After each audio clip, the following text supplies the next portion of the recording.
All right, guys, we'll get started if anybody else comes in.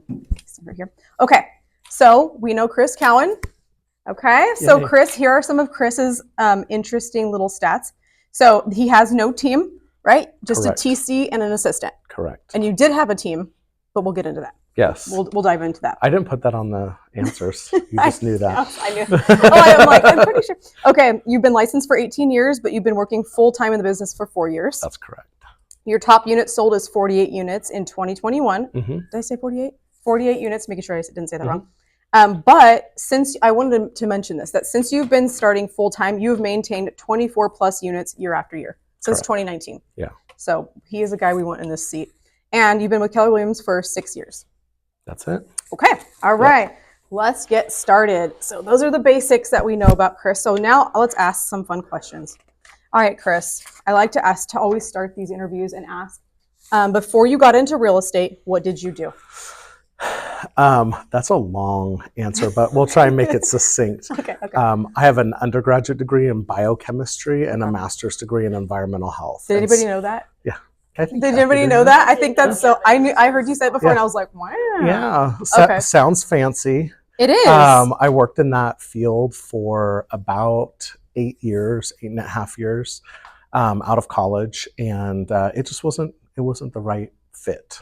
So what was your kind of day-to-day skill set, would you say? So for 3 years, I worked for the county of Riverside doing land use and water engineering for them, like permitting advanced treatment systems for septic systems and doing like what they called state small water systems, which is developing water systems in areas of the county where they didn't have access to like municipal water, less than 100 connections. So I did that for 3 years, and then I worked for a public health and safety company, auditing manufacturing facilities. So this is basically the agency is a certifying body. So we audited in a manufacturing setting tons of different things: plastic pipe, Moen faucets, commercial grade food equipment, anything that is relating to public health and safety, drinking water treatment chemicals, all sorts of things. So it's just kind of a unique little niche. I think I'm listening to you, but I'm trying to think how you could relate that to your business now, especially like you said with the water treatment and things like that. I mean, you'll be super smart when talking about septic systems and things like that. Were you able to bring any of that information here to our... Sure. Yeah. So needless to say, not a single deal that I've ever had with septic has ever backed out because of septic. Okay. Yeah. because I know all the ins and outs, and I know what goes where and what they need, and I know all of like the basic requirements.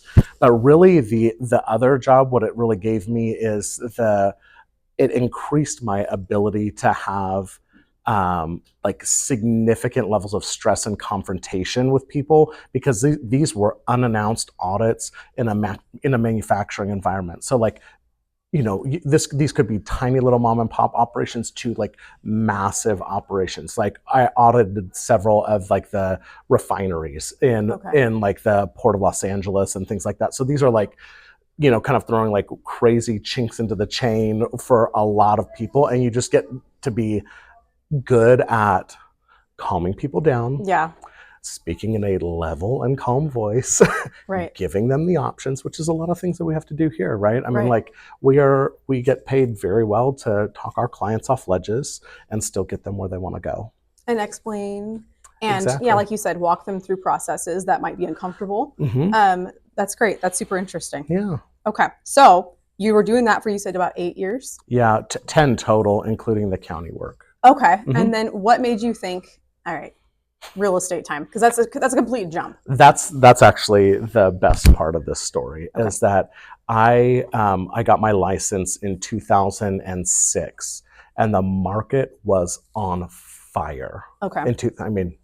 We all remember 2006 at least on some level, and we were out of school. My wife and I were like, let's buy our first house. Okay. And we talked to 3 agents, and they were absolutely clueless. They were total idiots. Would you like to give any names of those? Yes, I will. No, I will.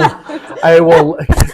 Kathy. No, I'm just kidding. No, So it actually, I had always been interested in real estate. I had seen my best friend's parents always have like very normal level of income and became massively wealthy just through what I call the organic acquisition of real estate. Mm-hmm.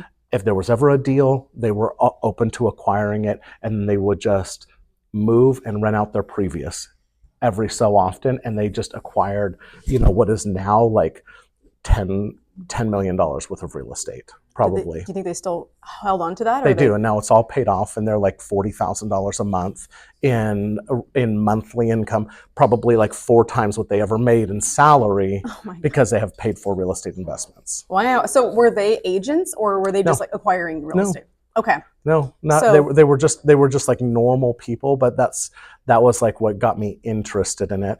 I mean, because my best friend, so like in the summers we would go paint their rentals, we'd go paint the fence. I'd be like, hey, let's go play basketball. I gotta go paint the fence. Well, let's get it done twice as fast so then we can go play basketball. Right. So I was always in that like environment with them, and that kind of like spurred my interest in it. Mm-hmm. So you always knew, okay, let's buy properties and kind of grow your portfolio. Right. But what made you think like, okay, I want to actually be an agent? So just to be very candid, I thought agents were absolutely clueless and useless, especially after I met those 3 people. I thought, if this is what's out there, I'm going to get my license and I'm going to buy my own house and I'll figure it out. Right. And I did. So that's what happened. Did you sell with somebody, or did you get your license and wait to sell? I got my license. Okay. And then I bought in 2000, in like late 2008, in the recession, from a Chinese bank, from a house that was in foreclosure. Perfect. And I realized at that moment, everything worked out. I got my house, but I could have absolutely screwed myself. But it kind of got me into like the idea of like, this is something that I'm interested in. Right. So yeah, that was the start of it. Okay, so buying your first house was kind of, like you said, the foray into it and interviewing agents and being like, no thanks. Okay. Right. So what age would you say where that kind of all happened? I don't know. That should have been on the questions I was supposed to answer. I sent you. So it was 2000. It was 2008. So it was 15 years ago. Okay, 15 years. I guess age. Yeah. So I was 24 when I bought my first house. Okay. So a little longer than that, I guess. Sorry, I'm writing that down. Okay, so you have your license now. Did you use it for anyone else, or did you kind of just hang on to it? Great question. So because I still had such a low estimation of agents, I still worked full time, and the only people that knew that I sold real estate were friends and family, and like close friends and family. Like nobody else would have known that. So it would start out like, my brother would need to sell something, or this person would need to buy something, and that's how it was. And I never really loved it, because when you're doing 1 or 2 or 3 deals a year, you are constantly reinventing the wheel. You are constantly relearning just how to write an offer. Yes. Whereas when you do it every day, it's just like go, and it doesn't take as much like mental capacity and effort. Right. So I tell this kind of leads into this part of it, but I tell everybody, like, I accidentally got into real estate because one year I did. It's still with the same. I had not told anybody, but it was just like a flood of activity, right. And I think I closed 9 deals on accident, like not even trying. Like I had never told it. I didn't have a business card. I didn't tell anybody I was an agent. Like I didn't work at all at it. And my buddy needed to sell his house, and I did some open houses there. And then I connected with these people that ended up not buying that house, but I helped them buy a house. And then they referred me to literally everybody they knew. And in 1 year, I had done 4 transactions just with that one couple that I sold that one house to. But then it was just kind of like a landslide from there. But that year, I was like, oh crap, I actually really like this. Mm-hmm. And I also that year made like $110,000 in commission on accident working part-time when I was making about that in a salary job. And I was like, well, this actually has the potential And I liked it as I started getting more into it. Right. So you were still working full time. Yes. And then accidentally making another $100,000 on top of right. that. It wasn't bad. Yeah. Well, I mean, that's great. Nobody minds that. I think that that's our business can be really difficult, and it's kind of interesting that it kind of grew on you like that. Yeah. Where you didn't even mean to, didn't even mean to do it. I like that. Well, and then what happened? So when I actually started developing some interest in it, I was like, okay, I'm not spending any money. Like I'm working. We live off of this. Like all of this is extra over here. What I'm doing in real estate. I'm like, the only thing I'm going to change is I'm going to tell people that I sell real estate. So when people ask me what I do, the identity thing, yes. I'm not going to tell people I do this fancy science job that nobody knows what it actually is. Right. I'm going to tell people that I sell real estate, and I'm going to see what happens. And then that year I closed 11 deals. Okay. So you went from 9 to 11. Correct. And then the trajectory, these are all part-time years when I'm working still full-time. And then the year after that 11, I closed 4. And I thought, oh crap, like maybe I can't do, like what actually just changed? And what I came to find out is my sphere, because I've been doing it so for so little amount of time, my sphere was so small that it just didn't generate that. 1 year it put off 9 referrals or 11 referrals, and 1 year it put off 4. And that should be expected because your sphere is not large enough and your database is not large enough to put off enough business. Right. And so at that point I started, I decided I wanted to start marketing. Right. So you have to grow that database. Exactly. Basically. Yeah. Because it's like there's only so many houses you can sell to your friends. They all bought and sold now. Right. You know. Right. So okay. So when you started doing that, now this is a good lead into question. So now you're like, I need to start marketing. Right. What was the first thing you did to market? Sure. So to put it in perspective, because everybody's going to hear this and be like, oh, I'm going to run out and do that. It's not necessarily what I'd recommend right now. Okay. But I started buying Zillow leads. Okay. This was a long time ago, guys. It was guys. different, yeah. Zillow leads were very different.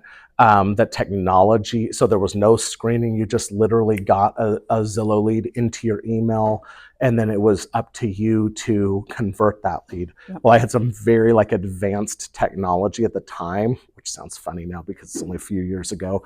But this was like a half automated, half human text messaging system where the lead would come in and boom, they were reaching out on my behalf with text message. And I was converting Zillow like at 13%, which is like unheard of, especially during those times. Like their average was converting like at 1.8%. And I was converting those like way higher because I had that piece of technology. And keep in mind, like I'm still working full time. And sometimes I'm in these audits for like hours and hours and hours. I can't just be like available on the phone, you know. And I also I had a baby at the time and a wife that was at home, and I was working full time with some travel. Yeah. So like the ability to do things that are cheaper, like door knock and, you know, whatever cold call, that just was not a possibility for me in my life at that point. Right. So what year would you say this was? Because that makes a difference with the Zillow leads too, because it's just a totally different animal now. I want to say that was 2017. No, 2017. Okay. 2017. Okay. And that year I closed 24 transactions part-time. So I was still working full-time, and I closed 24 transactions that year, 21 of which were Zillow. So that year, my database put off 3 referrals, and I closed 21 Zillow clients. And then the subsequent years, the same thing. So I didn't go full time into real estate until 2019. Okay. So 2017 to 2019, you're part time and still probably closing similar amount of leads. Would you say? Yeah, I mean, it was all like north of 24. 24. Part-time, okay, so I should have said you've been since 2017 closing 24 plus. I wanted to ask you, I'm always curious about this. When you, at the time, and even now, when people purchase Zillow leads, are you doing anything with the leads that you've helped? Now, are you following up with them? Are you? Oh, they're my past clients. So yes, they're getting lots of attention. Good. For sure. I'm always curious about that. They'll never be a Zillow lead again. We'll just put it like that. Okay, so now, because exactly, they are when you meet them because they reached out and needed help from somebody. You help them, and now they're your friends. Correct. So who would you say helped you start your real estate journey? Like, who did you go to say, how do I start this?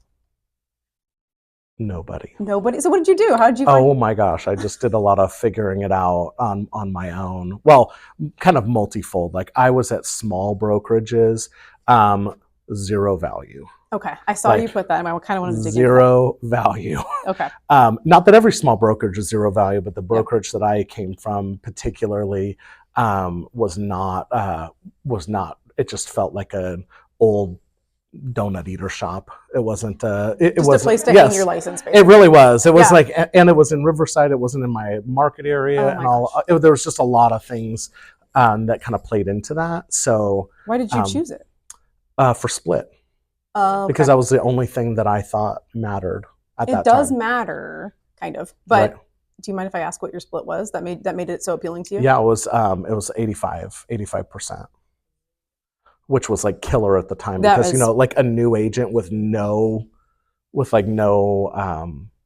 experience is not going to negotiate it typically, especially at the time. Like, zero flat fee brokers were just like not a thing yet. And so it's, that's kind of what, that was an insane, and they actually got me from a cold call. Oh, okay. That's what I ask you. So how did you even? Yeah, they were cold calling, recruiting to their brokerage. Okay. And I was like, well, what does it look like? And they're like, no additional fees and 85%. And I was like, sure, I'll take a meeting. And I did. Like, okay. So were you with another agency before, or how do they know to call? Yeah, even a worse donut eater in Redlands. I mean, the broker of record was like 78. I think he's 103 now. Oh my gosh. So I hope he's still with us. Yeah, no, I think he is. Awesome. I think he is. He's I think he's still selling real estate. I love it. Fannie Mae foreclosures. So yeah, that was like an insane. I actually think that the environment when I first hung my license was one of the things that continued my perception of agents. Okay. I was never around agents that were producing significant business ever. Right. And the significant business that they were producing inside of their own offices, it was like, Right. And also the broker was also the one, really the only one in any high level of production, only the broker. So did they offer you leads? I mean, what was the draw to make you even go to the first brokerage? The split. Your first brokerage? No, the first brokerage was like a referral from a family friend. Okay. And that was a mistake. And I wasn't there for too long. Gotcha. Yeah. That was my way too, was I just called somebody I knew, hey, what do I do? And they said, go there. And that's what I did. Totally. I didn't even, Yeah. But that's okay. So the referral, okay, I'm writing this down. So how long were you at your Riverside brokerage?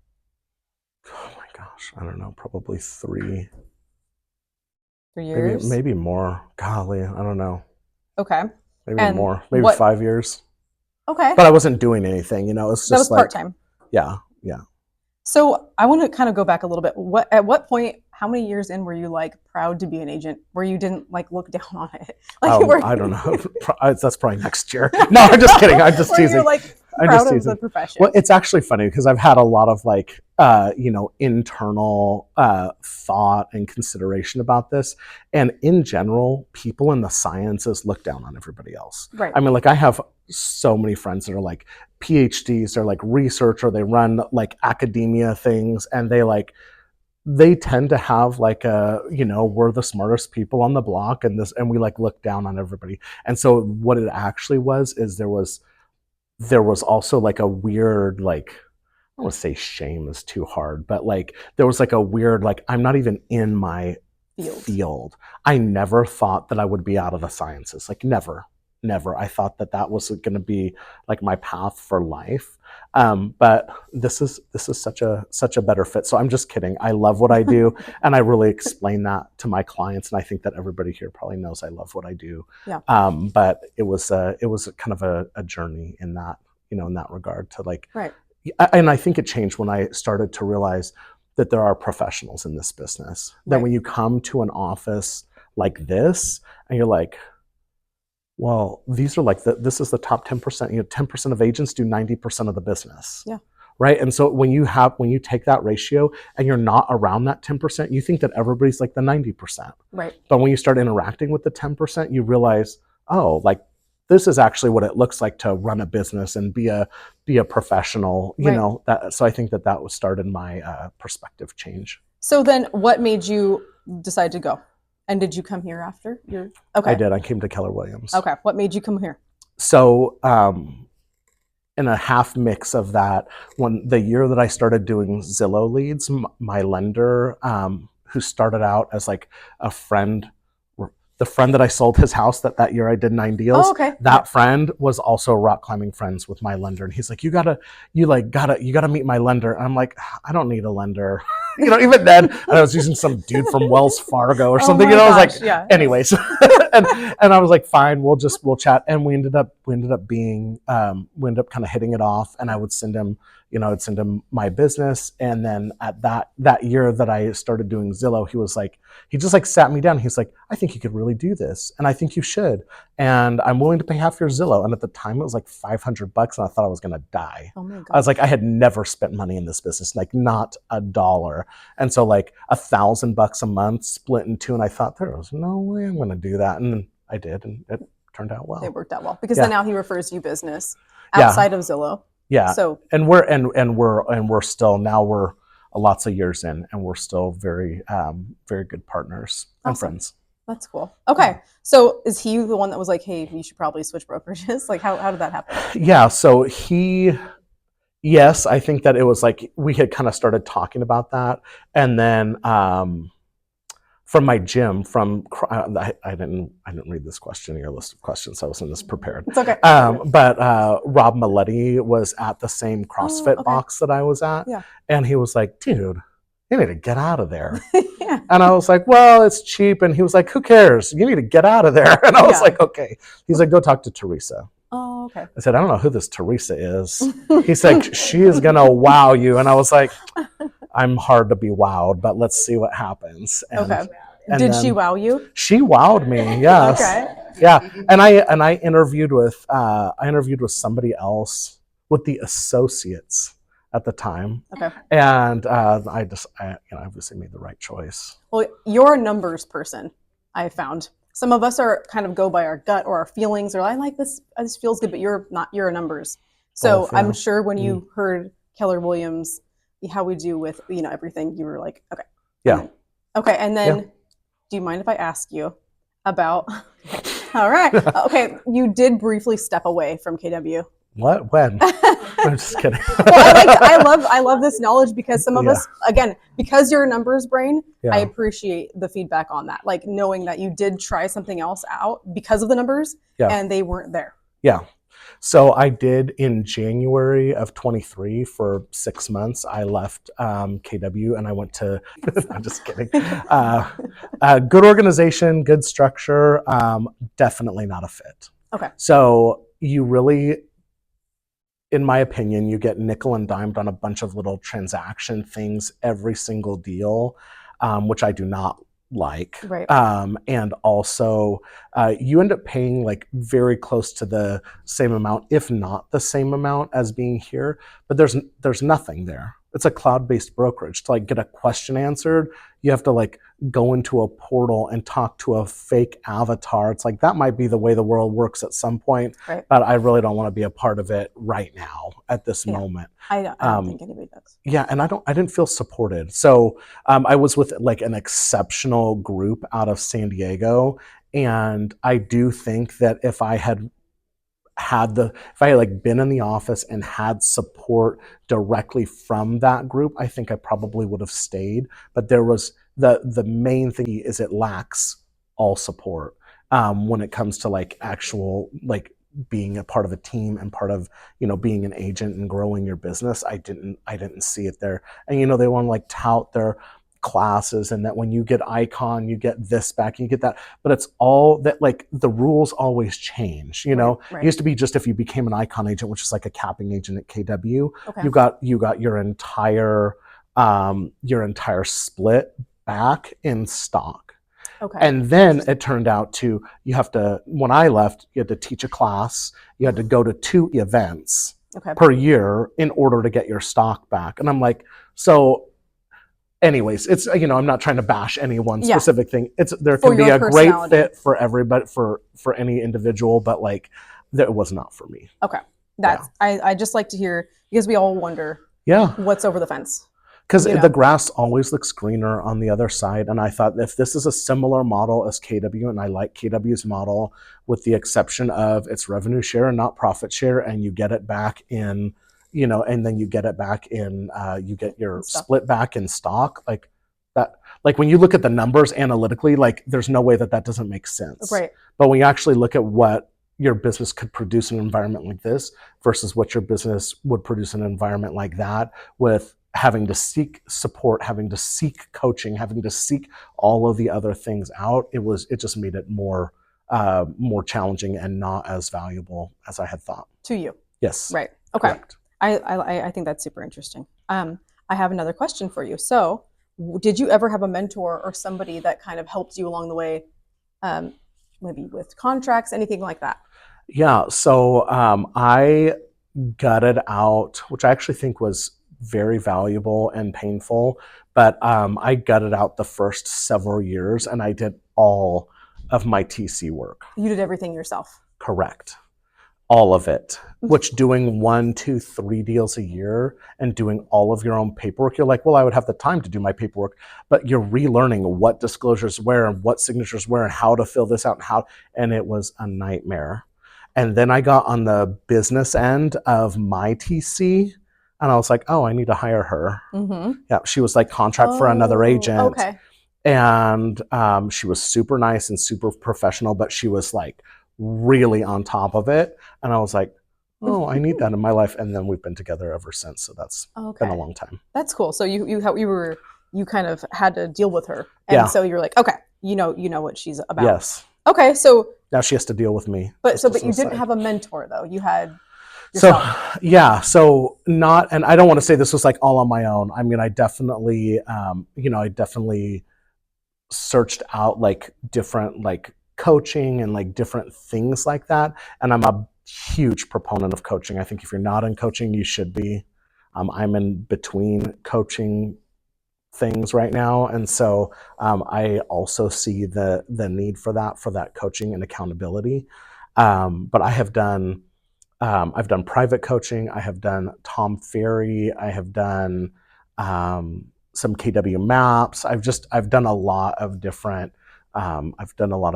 coaching programs to grow my business. Okay. I think most of us have been in coaching at one time or another. So it's good. If you do it, you can be like Kris.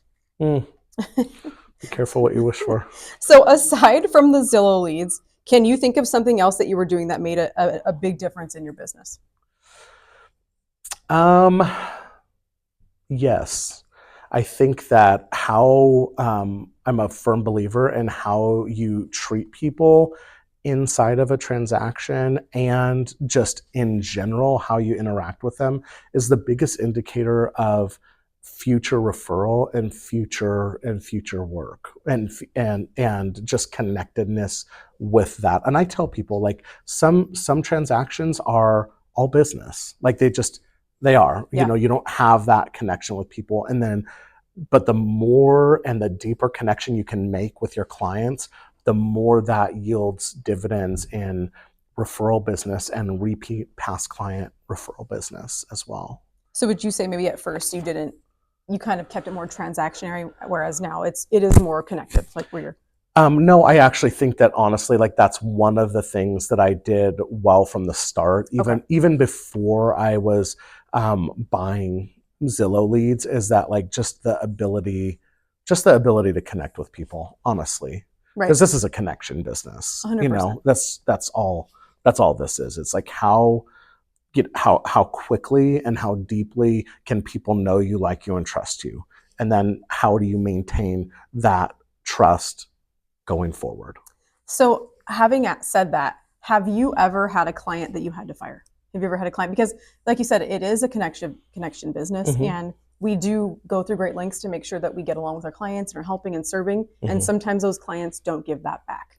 Yeah, that doesn't mean a doormat, just to be crystal clear. That does not mean that I'm just like, yes, I'll do whatever you want. No, like I'm here and in this position because I'm a professional, because I know what I'm doing, and I'm here to advise you and here to help you get where you want to go. Right. If you could do it on your own, you would have done it on your own, and you would not need my help and my service and what I bring to the table. So those expectations are also very clear, and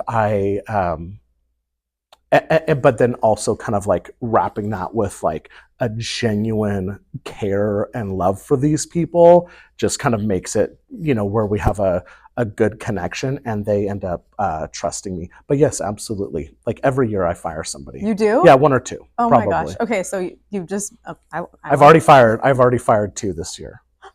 Why? Yeah. So you'll get to a point where this is my opinion, but my name's on the thing, so I'm going to give you my opinion. This is whose opinion we want. Okay. Yes. There are people that no matter what you provide them, they do not want to move forward. Okay. It could be something they might say they want to move forward. They might say they need this or they need that, but they don't want to actually move forward. Right. And then at that point, when I realize that that's a possibility, then I do a couple things to like test that possibility or probability, and then if I think that it's true, then I just tell them. And I don't just ghost people. That's right. what most agents do. They're like, oh, that guy was mean to me, I'm never going to talk to him again, I'm just going to delete him, I'm never going to call him. But like, I'll actually have a conversation with you and I'll tell you, we've done this and we've done that and we've been working together, and I just, we are not a good fit. We're not a good fit, and so going forward, I'd like you to find another agent. If you need a referral for that, just let me know. I'll send you Kathy Marcelino's information. No, I'm just kidding. No, but I will do something like that. Okay. And that actually happened to me. That happened a couple of times this year where, I just had to. One was a buy, and one was a list. Mm-hmm. And on the listing, I was like, this is not a good fit. Yeah. Yeah, it's not a good fit. I think that happens a lot. I think right now, especially in the climate that we're in, right. People are still living maybe 2 or 3 years ago, right, where they're having super high expectations or just maybe not realistic expectations. And also agents are hungry. I mean, like when deals have dropped by a third, people are willing to take like absolute garbage listings that are way overpriced and not what they should be in order to just have a listing. Yeah. And that can be problematic. And I actually did that at the beginning of this year. I took that listing and I was like, strong regret. I've done strong that too. regret. We were about 30 days in, and this was co-listed with another agent, and this was like a really hairy divorce, selling multiple properties, and they're fighting and their attorneys are copied, and I just bowed out. I said, you know what? I mean, and this is like a multi-million in Los Angeles and over $1 million in Palm Springs. And I was like, it's not going to happen. Yeah. I'm like, my sanity and my ability to serve other clients well, this is taken away from that, and I need to just cut it loose. Yeah, I think that can really suck up a lot of time at the time, but then now you can't get that time back. Right. Where you were spending so much time on this, you weren't lead genning, you weren't following up with other people. So Correct. Now that kind of affects up to half the rest of your year. That's right. Maybe more. So I think that's wise. Yeah. So. And one thing that my old broker told me, the one that was like a zero value, I actually got one thing from him two things that I will keep forever. He's like, you'll know you're a professional when you fire your first client.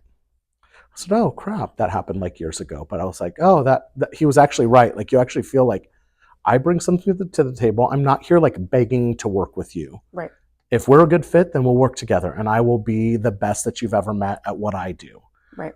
But if we're not a good fit, we need to go on our merry way. And he also told me agents either have time or money, but they never have both. So if you don't have money and you have time, you do lead gen that's cheap. If you have money but you don't have time, you do lead gen that's expensive.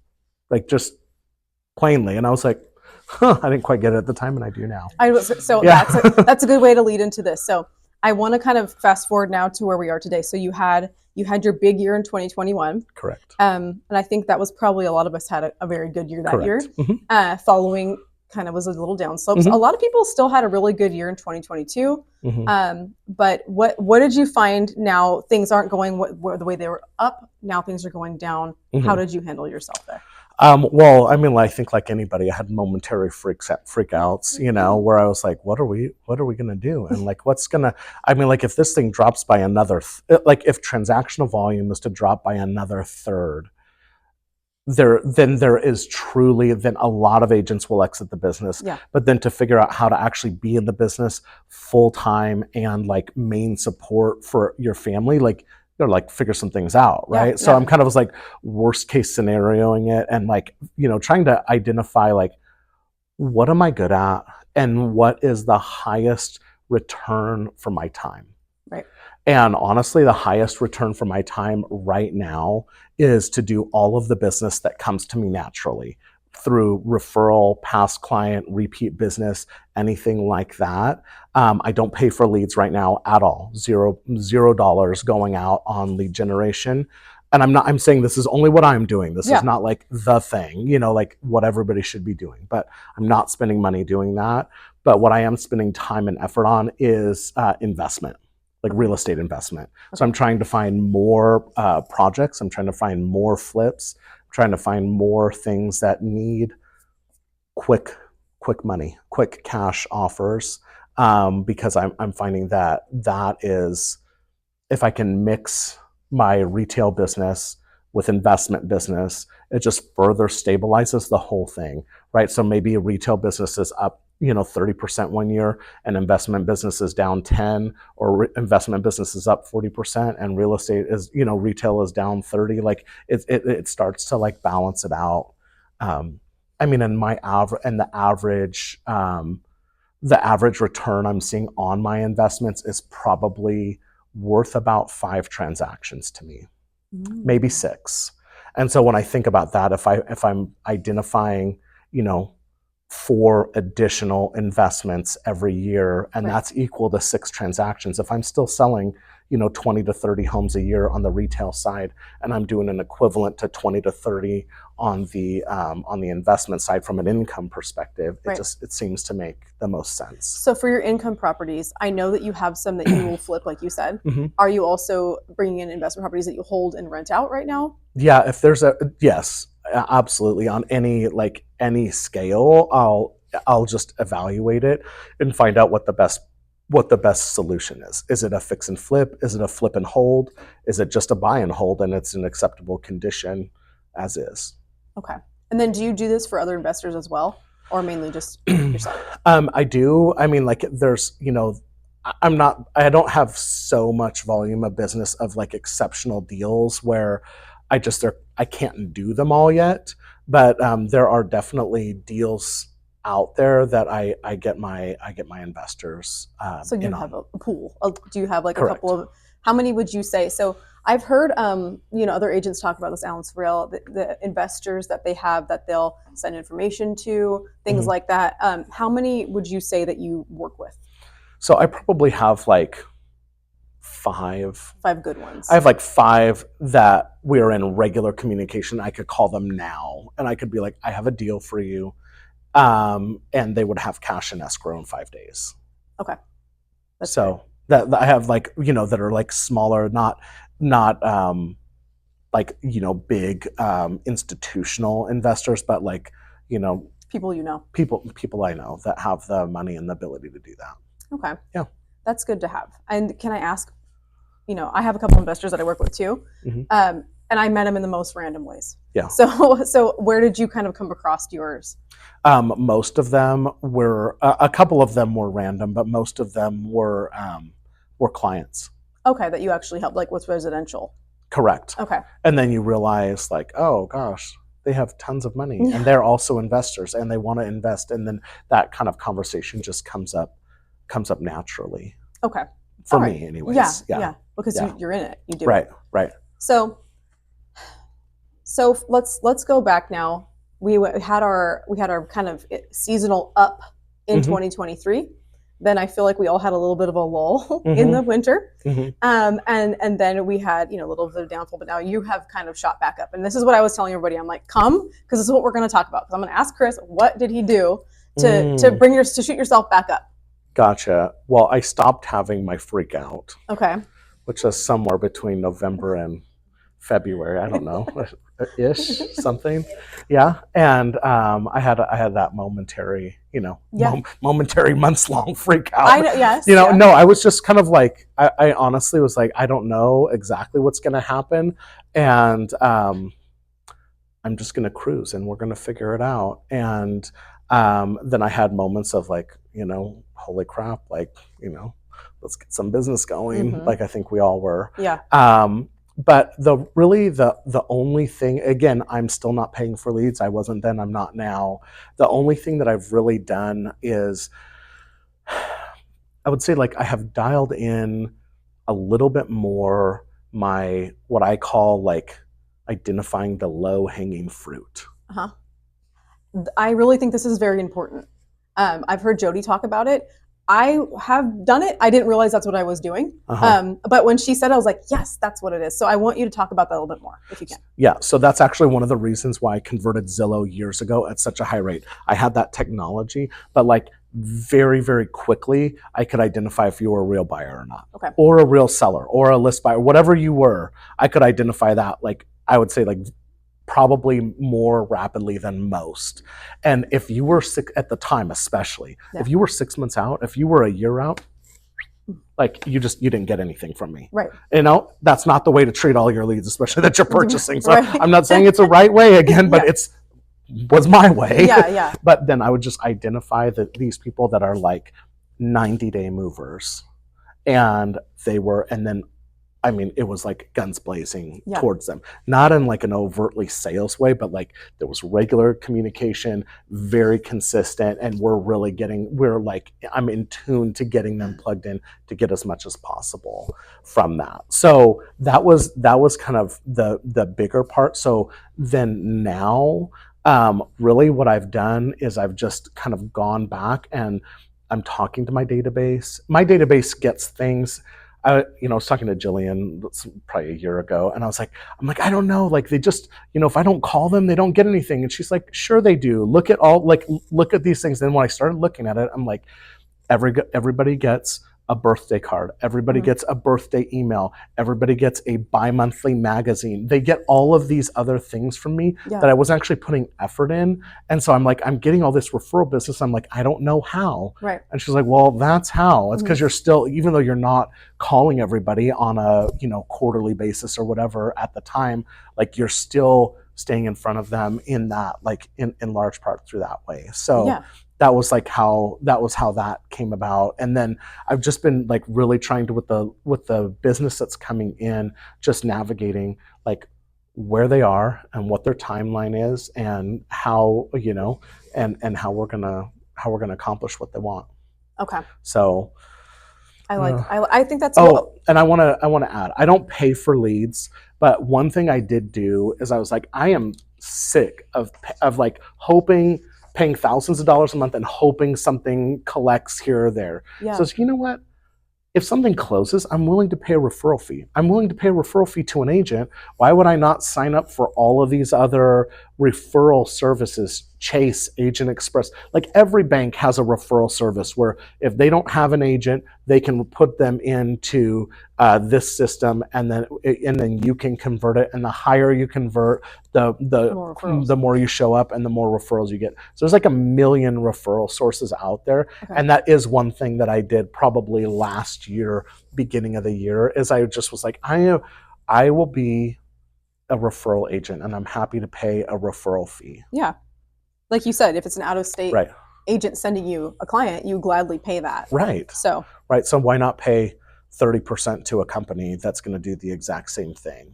Yeah, and then, I always think of it like this. So maybe you are paying a referral fee on this transaction. Right. But that gives you the opportunity to get in front of that person, connect with that person, and now moving forward, that's your person.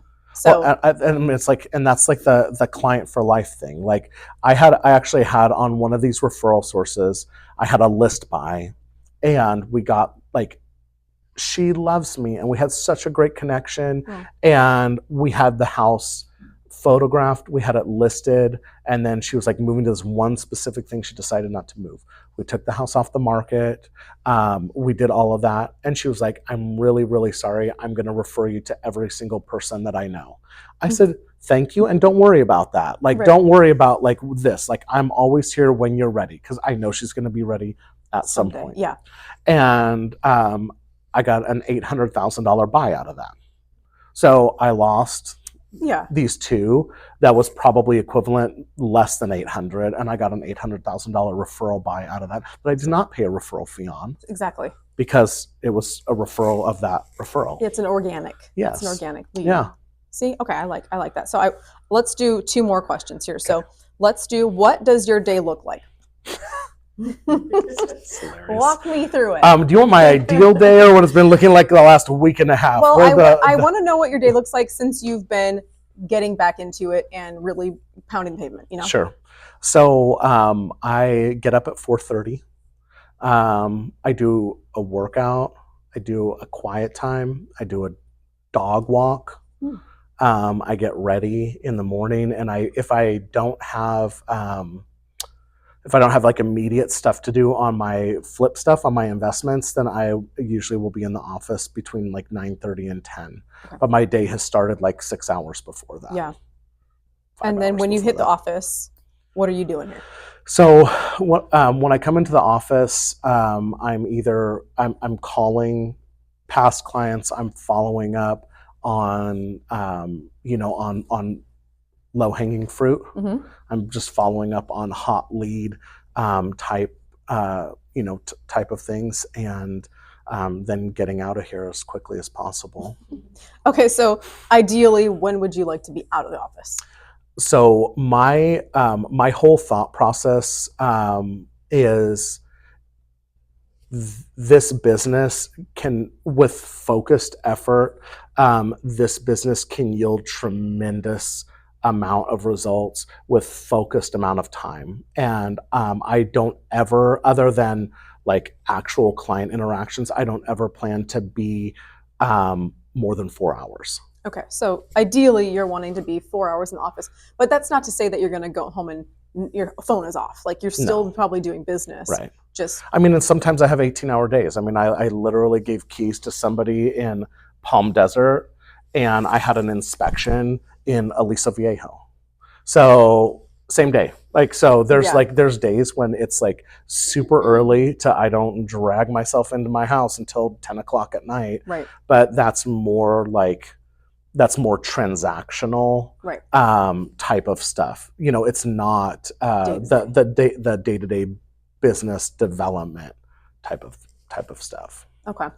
So your main lead gen right now, it sounds like, is just making those calls, calling, following up. Yeah. Is there something specific that you like to ask your, when you're just doing a follow-up, where mm-hmm. you want that to yield something? I wouldn't call it a hot lead. Maybe, like you said, like a checking in with past clients, but hoping that mm-hmm. will lead to a referral. Sure. I've struggled with this for a long time, and I think I finally have my cadence down, if you will. But like, you will not hear me ask for a lead from a client more than once a year. Okay. Ever. If you're talking to your client legitimately 4 times a year and they're getting all this mail, the only intention is to be top of mind. Right. Right, for your past clients. They already know you, like you, and trust you. Right. You don't have to go begging for business every 10 minutes, and I do not like that. Like, it's not like, if I'm talking to somebody, if somebody's talking to me and I'm their past client, right, and then all of a sudden they start asking me for business, I'm like, oh, well, I know what this call was about. Mm-hmm. But like, they don't care about my dog. I mean, they don't care about exactly Georgie. What I think, they don't care about Jackson. They don't love that he just turned 11. They don't know if he's 11 or 40. Like, right. And then all of a sudden it just kind of taints, in my opinion, the whole call. Yeah. And your intention for reaching out to them. Right. I'm always like, I will end every call with, I'm glad you're doing I'm glad you're doing well. If there's anything I can ever do for you, please let me know. If you need a referral for a handyman, if you need an electrician, if you know anybody that needs to buy and sell, obviously think of me. But I'm here to help you however you need help. Okay. And they appreciate that. I like it too. No, well, I mean, usually I will leave out the if you know anybody to buy and sell, and that's only like once a year when I'm asking for that. Right. Asking for and it. you're not It's even really kind of asking for it. You're just saying, of course I'm here. Don't forget about that. But yeah, if you need anything else. So you're coming from contribution. You're just offering. Because I really think I'm going to make a video about it. I want to say, if you need anything, ask your agent. We know everybody. We know a little bit of somebody in every single business. So I love to say, hey, if you like you said, if you need a handyman, if you need a lawyer, if you need anything, we have that. Right. So I like that. And I just, as an aside, I know we're going to wrap up on time, but I have a client that is that was a referral from a referral sort, like a company referral, and they are in North Dakota. Okay. And they are flying in on Friday. They're flying in Thursday night, and they have one day to look at 12 homes. Oh my gosh. And they're a cash buyer for their daughter who's got into medical school at Western. Oh, cool. And they're buying for 4 years, and they want to sell. And they were interviewing 3 agents. Okay.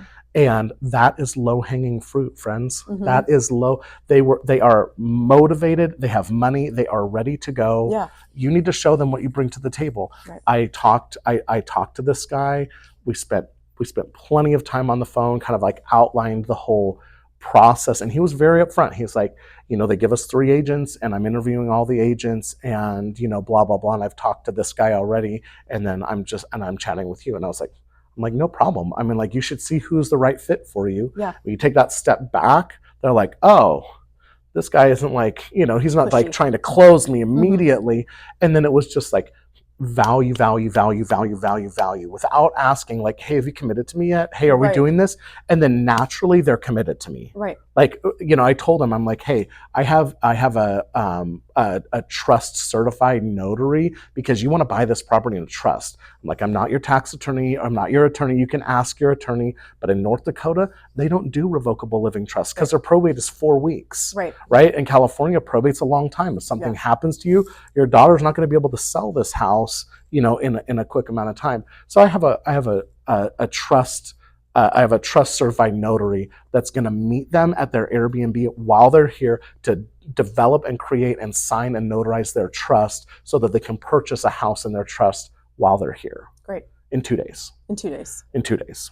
So that is like, I'm like, that's the service, but like that is the intensity with which I focus on the low hanging fruit. Right. It's quick activity, it's quick money, and there has been a lot of time and effort in that communication with him, sending him properties, I'm answering his questions. I mean, we were texting until like 9:00 last night with his apologies. He's like, I don't know, should I text you after work hours? I'm like, real estate doesn't sleep. He's like, oh, neither does farming, haha. Yeah. He's a farmer. Right. Potato farmer, apparently very wealthy. Cool. So when you think of a potato, think of North Dakota. I don't usually. I don't. I mean, I know they all say they're Idaho potatoes, but that's a freaking lie. Wait, well, good for them. Good for North Dakota. Yeah. Well, I think that's very good advice to have those things on hand, to have those contacts on hand. Like we all have contractors and things like that, but trust, attorneys, things like that. That's a big value add. Yeah. So let's wrap it up. I have one more question for you. What would you tell your younger self just getting in this business? That was on the list. I didn't really answer that mentally. I would tell my younger self to focus on the daily routine more than anything and develop the discipline early on to be a professional and get coaching as quickly as possible, because weekly accountability, if the only thing it is weekly accountability for your numbers, I'm like, you don't really want to look like a whatever to your coach, especially week in and week out. It really does, like for me especially, like it forces a little bit of additional motivation on what did I do, and actually taking a log of like, what did I do, how did I do it, not to like let the weeks just pass by. Right. And so coaching and developing a very consistent daily routine of lead generation and honesty with yourself. I mean, like most of us live in like just a completely diluted world where like we think we're working. I'm like, if I actually looked at how much you worked like 4.5 hours last week. Yeah. You know, yeah, sure, you answered a few emails and you answered a text message, but like really, like if anybody gave this an actual 20 hours of dedicated, focused work every week, they would be the top agents. Like it doesn't matter where you come from, what your skill set is, whatever. If you can focus on this for 20 hours a week, I think that anybody would be exceptional at this. So that's what I tell myself is don't do so much of the, well, I'm very busy and so now I want to take these days off. And like I have this whole like kind of like fluid motion of my business, and this business attracts that type of personality that wants freedom, that doesn't like to be in the office for 9 hours a day, all of that. Like I've never liked that. Yeah. But also if we can develop like part of it, like these are the non-negotiables. I don't have to be in the office all day. I can be in the office for 4 hours a day and still get done everything that I need and still have the flexibility and the freedom that I want. Then I think that is that's powerful. I also like to take a lot of vacations. You do. So but you got to work hard to play hard. That's right. That's right. So would you say what kind of relationship building things do you like to focus on? Do you mean like client specific, or what do you mean? Like lead gen, like when you're going out and you're like, I need to put the time into meeting new people. What do you like to put your time into doing? I actually do not do that. Okay. I like to talk to people organically, and I talk to plenty of people organically to talk about investments and what I do. And I also wear this shirt every day, and this talks to at least 3 people a day. That's why I asked, because like you said, you're not going out and stopping people in the grocery store, right? But by wearing your shirt or by us wearing our name tag or whatever, that does kind of bring them to you, right? So I would agree with that. So I mean, I genuinely enjoy talking to most people. And I like figuring out what people do and like what this potato farmer does. And like, just like, I think it's just fascinating how in any aspect of life, people can be like wildly successful. I was telling Jillian, like there's a guy that I met the other day picking up restoration hardware chairs in Newport Beach that lives in a $40 million house. And he's a screen printer. So you're like, what do you do, sir? Yes, of course I did. And then I did a deep dive on the internet machine. Yes, but just to figure out like that's why I want to talk to people. And also because it's honest by design, most people have no idea that I sell real estate. They don't read the property experts at the bottom. Right. And they just read that and they're like, oh, are you a designer? Oh, are you a stage? Like so then it naturally breeds this like level of questions like, well, this is what I do and I do this and I do that. It's like, oh, well, I've been looking for an investment. Well, wonderful. Here's my card. Perfect. So, okay. That's kind of that's kind of my deal. Yeah, because sometimes your coaches, speaking of coaches, will be like, you got to get out there and you got to talk to 50 people this week. Correct. And it's like, sometimes that's challenging. So I would say that coaches will do what you ask them to do. Right. If you tell a coach that you want to do 100 deals a year, that's talking to a certain amount of people. Right, and that's a certain amount of people a day and a certain amount of people a week and a certain amount of people a month that yields a certain amount of deals per year. Right. So like they will hold you to that level of accountability where if you're like, hey, I want to do, this is the amount of business that I want to do, then the contact ratio is, in association with that. Right. And also they use standard contact ratios in coaching because most people don't have their numbers. But if you know for every person, if you know that you only talk to referrals and low-hanging fruit and you convert every 3 that you talk to, that ratio, the number of people that you need to talk to in general is a lot lower than if I'm cold calling or I'm calling, I'm circle prospecting. Those ratios have to be higher because, your circle prospect 1,000 people, you're going to get, a much lower volume of people that are like, oh yeah, perfect timing. Please come list my house. Yes, the by chance people. Right, exactly. That ratio is much lower. Yeah, that's true. Exactly. Okay, Kris, we could be done. We're right on time too. Bazinga. Does anybody have any questions for Kris before we go? As a new agent, where do you feel I should start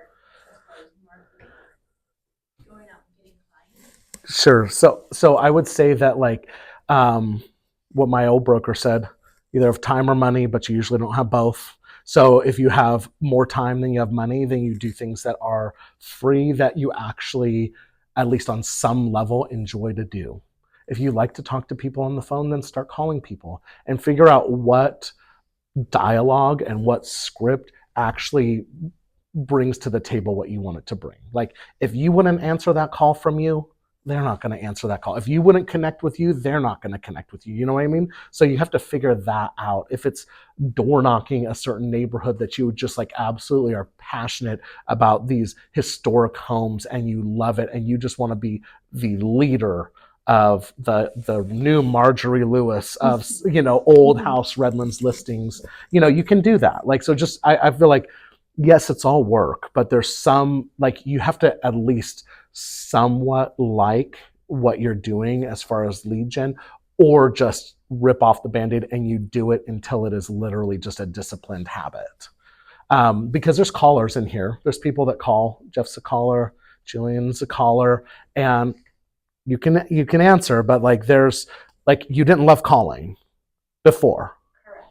And now she calls but do you love it now? She loves it now, passionate about it. I'm still I don't really like it. So, it just really depends on what you want to do. But I would focus. My whole thought is to like focus your energy. We get like so distracted by like a database and a Facebook ad and this, and then you do like a tiny little bit of all of these things, and that does not yield anything in my opinion. If you focus on one or two things every single day, that has, in my opinion, the highest likelihood of yielding the best result and the quickest result, honestly. Yeah. I agree with you. I would say also make yourself look like an expert. And the easiest way is social media. So you have a social media. I follow you. And there's constant, you're always updating it. There's new things, there's reviews. So but it is a necessary part of business for people to engage with you and for people to like find you and know you and start to develop this, like basically you don't have to explain yourself and they can already see who you are a little bit. So there's several people in this group that do a very good job of every time they are showing homes, they're doing little clip reel videos, and it's just this progression of people are seeing that you're busy and that there's a perception of being busy. The reason why I despise it, I feel like 99% of it is absolute fake and bogus. And I read this. I think I read this. This quote by Cody Sanchez that said like 8% of people worldwide are millionaires. So stop believing the 99% of people on Instagram claiming to be. So that's like how I feel about social in general. It's like a lot of inflated stuff, but I feel like it does bring value for your clients or for people that would even consider you to see like, oh, she's got a dog, I have a dog, or there's ways for them to connect that you won't be able to do just standing in front of them at Stell's or at Olive Market. Yeah, sure. So you get a lead in when you said you haven't automated. What does your automated follow-up look like? It's different based on the lead source, but it gets an initial text message and then an email campaign, which I just frankly speaking I think is super weak. I think that the real way to follow up with leads is to the initial message out. I think should be either a plain text message and then a very quick video message after that to kind of trick spam rules. If you send out like a high content video message, like from somebody that you've never sent data to before, your number can get flagged as spam. So you kind of have to, I'm not an expert on that, but I've heard that that's an issue. But like, I feel like, do people connect with like, oh, hey, how many of these do you guys get a day? Hi, Kris, will you sell me a flip for my investments in these counties? Yes. Like, report junk. I get that all the time. So like, you don't want to be that person, right? Like, so even when you're getting like a lot of these referrals that I'm in are competitive. Like there's 3 agents, they're always sending 3 agents per referral. And so it's like, how am I standing out from those agents? And part of it has to do with, if I can get them on the phone, they're converted. Like 9 times out of 10. If I can't get them on the phone, then that probably drops to like 50%. If I'll be able to get them at some later point and convert them into business. So it's just, how quickly can you get them on the phone? That's my 2 cents. So if a lead comes in, I mean, sometimes I get these, and I even had to like confirm with some of the providers. I'm like, when I get this lead, have they like initiated that, or has that gone through like an hours of processing and then I get it? And they're like, no, pretty much all of them have said it's immediate. So if somebody messages me at 10:42 at night, and I'm like, hey, do you have a minute to chat? I just got your info. And they're like, yeah, sure. And then we call and we have a conversation. That person's converted. They think that I'm like working all the time when I just happen to, be up at 10:42, which is like almost never. But if they call me at 5:00 in the morning, I will absolutely be up. Would you call somebody back at 5 in the morning? Absolutely. Okay. Anytime a lead comes in, they have been sitting at their computer and they are trying to do something. They're like filling out a form. So the quicker you can get them the information that they are looking for, the higher your conversion and your potential success. Interesting. Yeah. Okay. Yeah. So I know that there's like all sorts of rules, like, people say don't call after 8 and don't do this. It's like, they filled out a form at 10:42.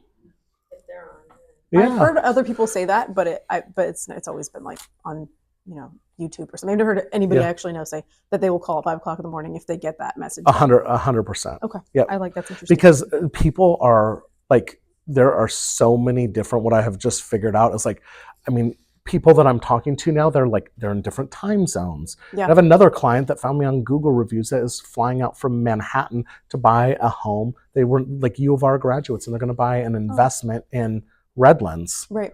And they messaged me. I mean, like she messaged me at 3:42 in the morning.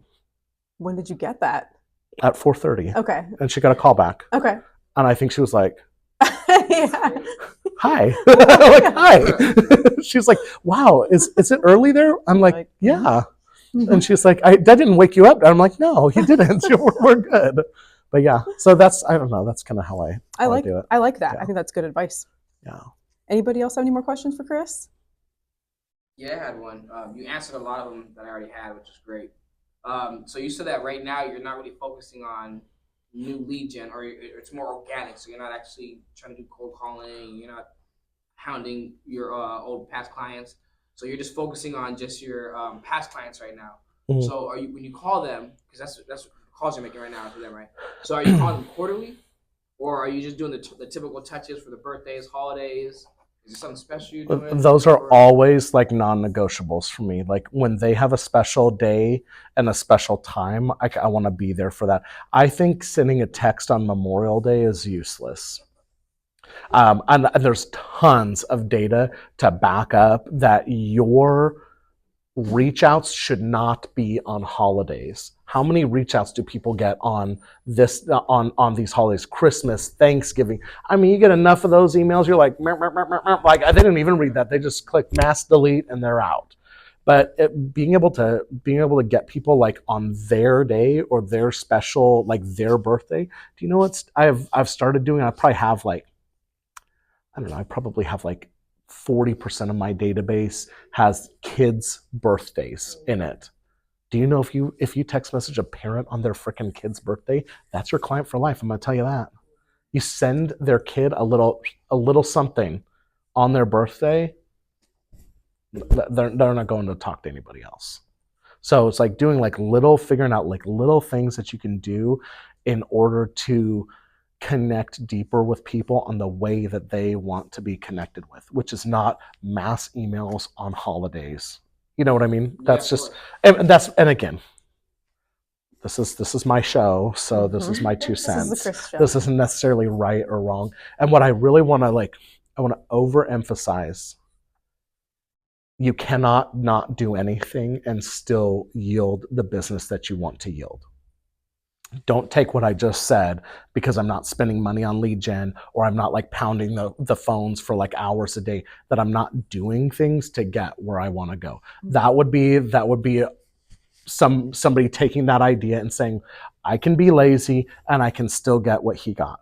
That's not how, and I'm not saying that you're saying that. I just like want to overemphasize to anybody watching this ever in their entire life, that is not what I'm saying. I'm just saying you have to choose where your business comes from. And right now I'm choosing to be okay with the amount of business that I'm going to get from the database and the leads and the systems that I already have in place, and then focus on my real estate investment and try and get more new business from that, and then let this do what this is going to do with the intention and the action that I'm already putting into it. It's a focused decision on what I'm trying to put my effort into. If we run into each other on the street and you ask me what I do for a living, I'm going to tell you I invest in real estate now, right? I'm not going to tell you I sell real estate. I'm not going to tell you I'm a realtor. I'm not going to tell you I'm a real estate broker. I'm all of those things. I'm going to tell you that I am a real estate investor, and I'm always looking for properties. And that is how I'm changing my mentality to get what I want to get. You're putting out into the world, right, what you want to see and be. Right. I think that's mindset is a big piece of our business. It is. And I actually discovered this chatting with my wonderful friend Jillian, because we were actually kind of like going through, like, not really going through, but I was like talking about like my history and how I did it. And the one thing that I changed the year that I did that 9 deals is I told people that I sold real estate instead of the other job. Mm-hmm. So now what do I have to do 9 investments a year? I need to tell people that this is what I do and not this. Right. You know, and this comes up. I mean, people ask me though, like, "Oh, you're an investor?" I'm like, "Yeah, I sell retail as well. You know, I sell 20 to 50 homes a year, depending on the year. Right. And but I also, I do construction, I do fix and flip, I do ground up construction and buy and hold." Right. And they're like, "Oh, okay, cool." So I will still let them know at some point that like if you have a house to sell, you can call me. Right. But it's not my main focus. Okay, so you've shifted that a little bit. Yeah. Okay. Yeah. All right, guys. Thanks, Kris. Anything else? Welcome. All right. Thank you, Kris. Welcome. That was a great interview.